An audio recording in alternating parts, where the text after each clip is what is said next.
Hi, I'm Corey Wamsley. I'm the CEO of Auroracorialis Publishing, and I'm also an author of 9, almost 10 books. Book number 10 comes out this fall of 2023, in case you're watching this in a later year.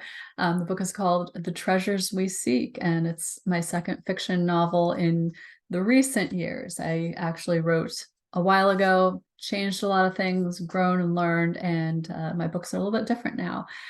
So today what I wanted to talk about on here was how to turn your journal into a book. And why I'm talking about this, a lot of people, when they're going through their journey, they are journaling.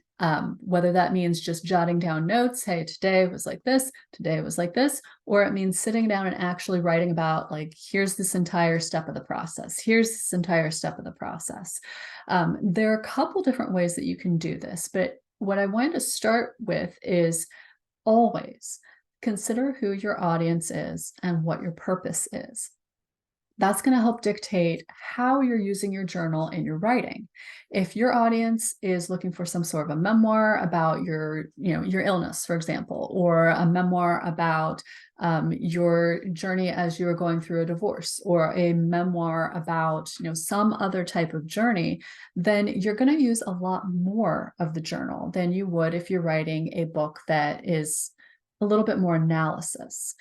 So like I said, there are a couple different ways of doing this. So you have to think about what you want to be talking about, who you want to reach, what they most need, all of those kind of things up front. There's a lot of stuff that happens behind the scenes. So I want you to get used to that if you're a writer. You don't just sit down and beat on the keyboard and, oh my goodness, now you have a book. There's all this stuff that you have to do to prepare yourself for the book writing process. And I don't mean like yoga or stretching or any of that, though that is wonderful because it helps kind of shake out the cobwebs and get you into writing mode. Always figure out who you want to talk to and why, no matter what book you're writing. So back to the journal thing.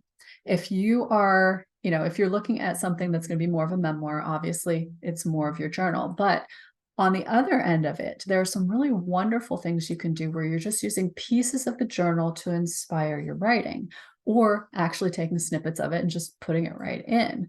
But you have to have that outline first. You have to know what you're doing with the book. So creating your outline can be pretty simple. You just walk through the process. In a lot of cases, it's going to be chronological because you're guiding someone through something as it happened.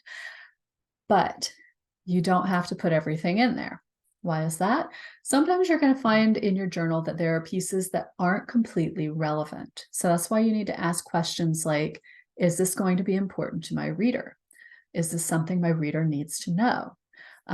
Is this relevant to their journey too? Excuse me. Is this relevant to their journey too? Those are the kind of things that will dictate what you're pulling in and what you're leaving out. It's okay to leave things out. It's perfectly all right to say, you know what, journal entries 3 through 8 are a lot more of a deep dive into how I was going through this other thing at the same time. Or you might say, journal entry number 5 just doesn't fit. I was in a totally different headspace that day. My writing's very different, but whatever it is, you can use, this awareness to go through your journal. And this comes back to this sort of like mosaic writing piece that I've talked about actually a long time ago, but it keeps coming up. So I wanted to mention that. Mosaic writing is where you have this plan, kind of like a mosaic, and you know which pieces to pick up to put in to create a picture. So you might have, on a mosaic, like a sun, maybe you have the ocean, maybe you have a couple birds up here on the mosaic. So if you have a pattern for it, you know what pieces are going to go here. You're going to use a lot of yellow for the sun. What pieces are going down here? Oh, maybe some deeper blues. And the pieces that go up here, you might have seagulls. That makes sense.